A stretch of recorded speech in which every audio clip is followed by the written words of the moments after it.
اعوذ باللہ من الشیطان الرجیم، بسم اللہ الرحمن الرحیم۔ آشنا بعلوم قرآن درس نمبر 15۔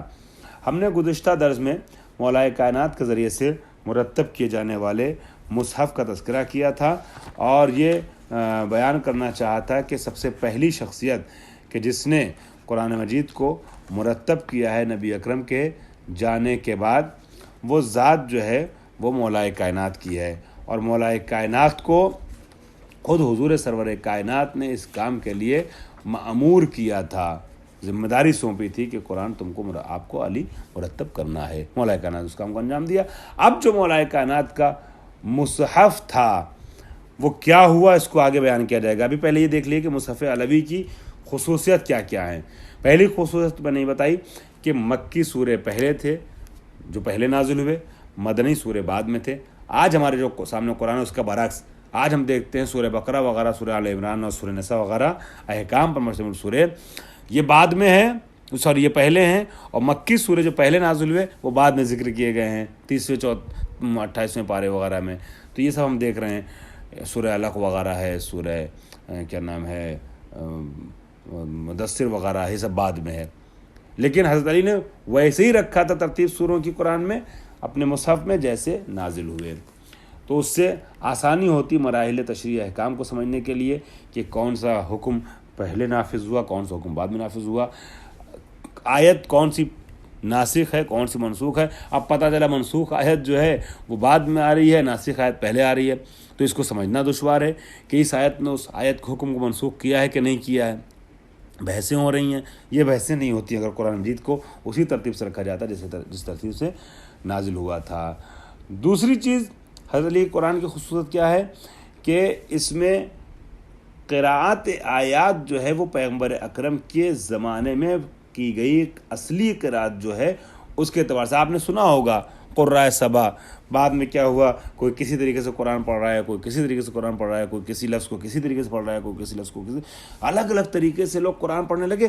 بعد میں قرآن کے ماہرین نے اور مسلمانوں نے اور علماء نے اور دانشوروں نے یہ کہا ہے ایسے اگر بے راہ روی ہوئی تو بڑا گڑبڑ ہو جائے گا، قرآن مجید کو لاکھ لوگ لاکھ طریقے سے پڑھیں گے، لہٰذا 7 قاریوں کے اوپر اتفاق کیا گیا کہ جیسے حفص عاصم وغیرہ ہے، مثلا ایک روایت ہے کہ حفص نے عاصم سے روایت کی کہ اس طریقے سے پڑھا جائے گا اس لفظ کو، تو اس طریقے سے جو ہے 7 قاریوں میں، جس کا آگے ذکر آئے گا، 7 قاریوں کی قراءت میں قرآن کو محدود کیا گیا کہ یہ قاری جیسے پڑھ کے گئے بس ویسے ہی قرآن کا پڑھنا جائز ہے اور صحیح ہے، ورنہ باقی تلاوتوں کو قبول نہیں کیا جاتا ہے۔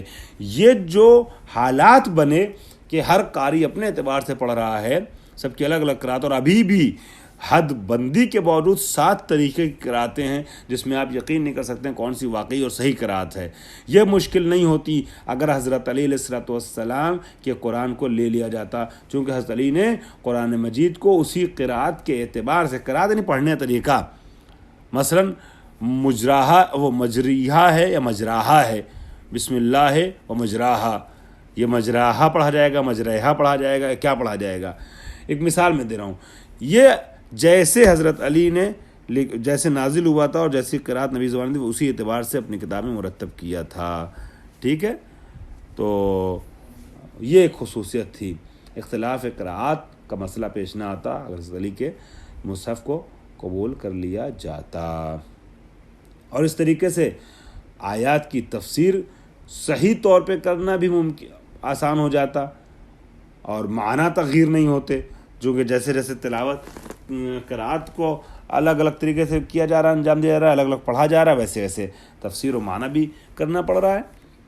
اختلاف قراءت کی وجہ سے اختلاف معانی پیش آ رہا ہے، یہ نہیں ہوتا حضرت علی کے قرآن کو رکھا جاتا، مانا جاتا۔ تو تیسری چیز یہ ہے کہ ابھی تک آپ دیکھیے گا جو چیزیں آئی ہیں جو آگے آ رہی ہیں اس میں کہیں یہ نہیں آپ کو مل رہا ہے کہ حضرت علی نے جو قرآن رکھا تھا اس میں کچھ آیتیں ایسی تھیں، کچھ سورے ایسے تھے کہ جو اس قرآن میں نہیں ہمارے سامنے، ٹھیک ہے، یا کچھ چیزیں ایسی ہیں اس قرآن میں کہ جو حضرت علی کے مرتب کردہ قرآن میں نہیں تھی۔ یہی ہے تحریف، اور وہ تحریف یہاں بھی ثابت نہیں ہو رہی ہے، مصحف علوی کی رویشگی بتائی جا رہی ہے، سنتے جائیے۔ تیسری چیز کیا ہے، حضرت علی نے حاشیے لکھے تھے، یہ نہیں کہ آیت کچھ ایکسٹرا لکھی تھی، سورے کچھ ایکسٹرا لکھے تھے، نہیں، حاشیے لکھے تھے مصحف کے اوپر۔ حاشیے میں کیا تھا، آیت تو وہی ہے جو ابھی ہے، لیکن سبب نزول لکھا تھا، کون سی آیت کیوں نازل ہوئی، تعویل لکھا تھا کہ اس آیت سے کیا مراد ہو سکتا ہے. ٹھیک ہے، مثلا ید اللہ فوق ایدیہم، یا ید سے کیا مراد ہو سکتا ہے، اس کی تعویل کیا ہو سکتی ہے، یہ حسن لکھا تھا. کل شعین حالک الا وجہ، اللہ کا چہرہ باقی رہنے والا ہے، اس سے کیا مراد ہو سکتا ہے. یہ سب تعویلات حضرت علی نے اپنے قرآن میں تحریر کی تھیں، جو بعد میں اختلافات کا سبب بن رہے ہیں کلمات. ایسا نہ ہوتا اگر حضرت علی کا قرآن ہمارے سامنے ہوتا، معانی کو سمجھنے میں آسانی ہوتی.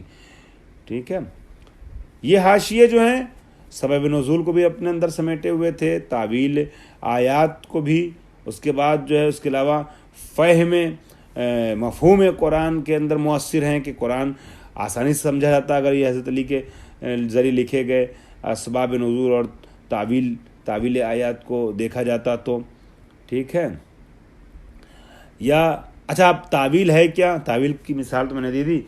کئی بار تعویل کو ایسے بھی کہہ سکتے ہیں، ایک خاص آیت آئی ہے، خاص موقع کے لیے آئی ہے، اس سے کلی معنی کو لینا، عام معنی کو لینا. اب یہ کون بتائے گا کہ عام معنی لیا جا سکتا ہے نہیں لیا سکتا ہے، یہ وہ بتائے گا جو وارث قرآن ہے. دوسرے لفظوں میں تعویل کیا ہے، کسی آیت کے مفہوم کو ایسے بیان کرنا کہ کسی زمانے یا مکان یا شخص سے مخصوص نہ رہ جائے. یہ ہے تعویل کا ایک مفہوم، یہ معنی. امام علی علیہ السلام خود فرماتے ہیں کہ اس کتاب کو یعنی قرآن کو کہ جو مشتمل ہے سبب نزول اور تعویل پر، ان کے لیے میں لے آیا. ٹھیک ہے، ان کے لیے، کس کے لیے لایا، مسلمانوں کے لیے، خلفاء کے سامنے لے آیا. یا دوسری جگہ فرماتے ہیں کہ پیغمبر اکرم کے اوپر جب آیت نازل ہوتی تھی تو میں وہاں پر موجود ہوتا تھا، پیغمبر اس کا املا کرتے تھے اور میں لکھتا تھا. جتنی بھی آیت نازل ہوئی پیغمبر نے املا فرمایا اور میں نے اس کو تحریر کیا اپنے لفظوں میں، اپنے خطوط میں، اپنی تحریر میں، اپنے لفظوں نہیں اپنی تحریر میں، اپنے خط میں اس کو میں نے قلم بند کیا. یہ حضرت علی فرماتے ہیں. اور اسی طریقے سے پیغمبر اکرم نے تفسیر اور تعویل اور ناسخ اور منسوخ، محکم اور متشابہ، ساری چیزیں جو آیات سے متعلق تھیں وہ سب مجھے پڑھا دی تھی، مجھے بتا دیا تھا، اور میں جانتا تھا کہ پروردگار عالم نے اس قرآن میں کیا نازل کیا. بلکہ یہ ایک جملہ اور تحریر کرتے ہیں، مجھے نہیں معلوم مناسب ہے کہ نہیں ہے بیان کرنا آپ کے سامنے، لیکن انہوں نے تحریر کیا ہے کہ نبی نے دعا کی کہ خداوند عالم سے کہ فہم قرآن اور حفظ قرآن جو ہے اس کی دولت سے مجھے مالا مال فرمائے.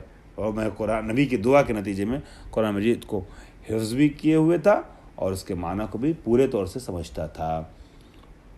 اور اس کے بعد فرماتے ہیں کہ اس دن سے لے کے آج تک میں نے نہ ایک لفظ فراموش کیا ہے اور نہ معنی سے بے بہرا ہوا ہوں.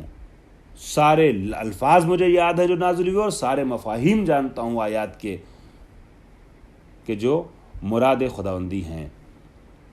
یہ سب ہمیں نبی نے یاد کرایا تھا. مصحف امام علی کن چیزوں پر مشتمل ہے، خلاصتاً پھر سے بیان کرتے ہیں.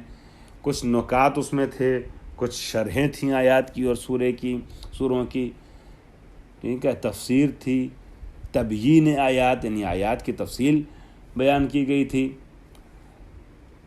اگر پیغمبر صاحب کتاب کہتے ہیں اگر پیغمبر اکرم کے بعد اس مصحف کو لے لیا جاتا تو پھر آج فہم قرآن میں جو مشکلات ہو رہی ہیں ان مشکلات سے مسلمان روبرو نہیں ہوتے.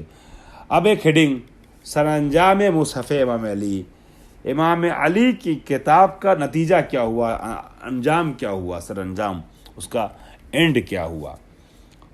سلیم بن قیس، سلیم بن قیس بھی کہا جاتا ہے بلکہ یہی زیادہ مشہور ہے. سلیم بن قیس ہلالی بہت مشہور مورخ گزرے ہیں، اہل تاریخ ہیں اور مولا کائنات کے چاہنے والوں میں تھے. بلکہ انہوں نے تحریر کیا کہ اصحاب خاص سے امیر المومنین تھے. اگر اصحاب خاص سے امیر المومنین سے تھے تو بہت طولانی عمر پائی تھی انہوں نے، کہ سن 90 ہجری میں یعنی حضرت علی کی شہادت کے تقریباً جو ہے وہ 50 سال کے بعد دنیا سے گئے ہیں، اور اس کے بعد بھی اصحاب علی میں تھے۔ لیکن یہ مسلم ہے کہ خوش عقیدہ امام کے چاہنے والے عاشق شیعہ اور یعنی بہت ہی معتبر مورخین میں سے گزرے ہیں سلیم بن قیس۔ تاریخ کی جو بہت سی روایتیں جو بعد میں بیس قرار پائیں بڑے بڑے محققین کے لیے، وہ سلیم بن قیس ہلالی کی کتاب ہے کی روایتیں ہیں۔ وہ جناب سلمان فارسی جیسی عظیم المرتبہ شخصیت سے نقل کرتے ہیں کہ جب امام علی علیہ السلام لوگوں کی بے توجہی، سرد مہری اور عدم توجہ سے مولا کائنات علیہ السلام روبرو ہوئے، اور انہوں نے اس چیز کو محسوس کیا کہ قرآن کے متعلق جو ہیں یہ لوگ جو ہے وہ سرگرم نہیں ہیں، جوش نہیں ہے ان کے اندر، تو اپنے گھر سے باہر نہیں آئے یہاں تک کہ قرآن کو مکمل طور سے جمع کر دیا۔ قرآن کے متعلق لوگوں کی لا تعلقی کو دیکھ کر کے وارث قرآن کو ہی تو احساس ہوگا، تو حضرت علی نے جمع کیا۔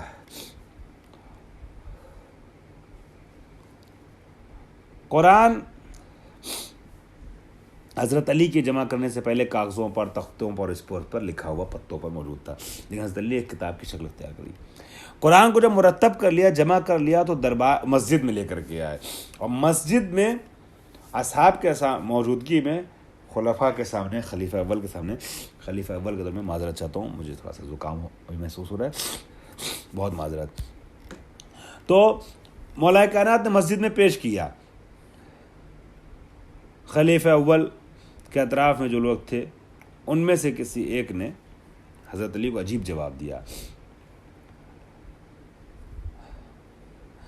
آپ نے لوگوں سے کہا جو وہاں موجود تھے کہ رسول اکرم کی وفات کے بعد ابھی تک میں جو تمہارے درمیان موجود نہ تھا اور تمہاری نظروں سے اکثر اوجھل رہا کرتا تھا، جب معاشرے اور سماج سے، سوسائٹی سے ذرا سا دور تھا، وہ میں کس چیز میں مشغول تھا؟ اس قرآن کو جمع کرنے میں مشغول تھا، اور میں نے جو کچھ بھی قرآن نبی پر نازل ہوا تھا وہ سب یہاں جمع کر دیا، اس کتاب میں سب لے آیا ہوں۔ تمام آیتیں جو نبی پر نازل ہوئی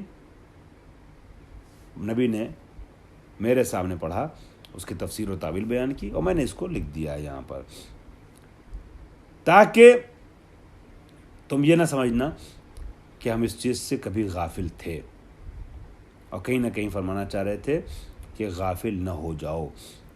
اس وقت دربار کے یا خلیفہ اول کے حوالیوں میں سے کسی ایک نے، جو بہت زیادہ یعنی رؤسا میں شمار ہوتا تھا، آگے بڑھ کے بولتا تھا، انہوں نے احتیاط کی ہے کہ اس کا نام نہیں لکھا ہے، ورنہ آپ سمجھ رہے ہیں اور ہم بھی سمجھ رہے ہیں کہ وہ کون شخص تھا۔ انہوں نے نام نہیں لکھا، لہٰذا ہم بھی نام نہیں لے رہے، مگر سمجھنا آپ کے لیے بھی آسان ہے۔ اس نے حضرت علی سے کھڑے ہو کر کے یہ آواز دی کہ ہمیں تمہارے لائے ہوئے قرآن کی ضرورت نہیں ہے، جو کچھ ہمارے پاس ہے وہی ہمارے لیے کافی ہے۔ وہی حسبنا کتاب اللہ نبی کے دور میں جو کہا گیا تھا حدیث ثقلین کے جواب میں، اس سے مشابہ جملہ علی کے قرآن کے سلسلے میں بھی کہا۔ امام علی صلی اللہ علیہ وسلم نے فرمایا کہ دیکھو میں واپس لے کے جا رہا ہوں، لیکن اس کے بعد پھر اس قرآن کو تم ہرگز دیکھ نہیں پاؤ گے، یاد رکھنا۔ اب جب عثمان کی خلافت کے دور میں خلافت سوم میں، خلافت ثالثہ میں الگ الگ وہ ہو گئے، مصحف ہو گئے، زید بن ثابت کا مصحف الگ ہے، عبداللہ بن مسعود کتاب الگ ہے، ابن عباس کتاب الگ ہے، فلاں کی جب کتابیں ابی ابن کعب کی الگ الگ کتابوں کی شکل میں قرآن بٹ گیا، تو طلحہ ابن عبید اللہ نے حضرت علی سے فرمایا، عرض کیا کہ آپ کو یاد ہے کہ آپ نے ایک مصحف جمع کیا تھا اور لوگوں کے سامنے رکھا تھا، لیکن لوگوں نے قبول نہیں کیا؟ حضرت اگر وہ آج ہوتا تو کیا یہ اختلاف جو ہے وہ دور نہ ہو جاتا؟ حضرت علی خاموش رہے۔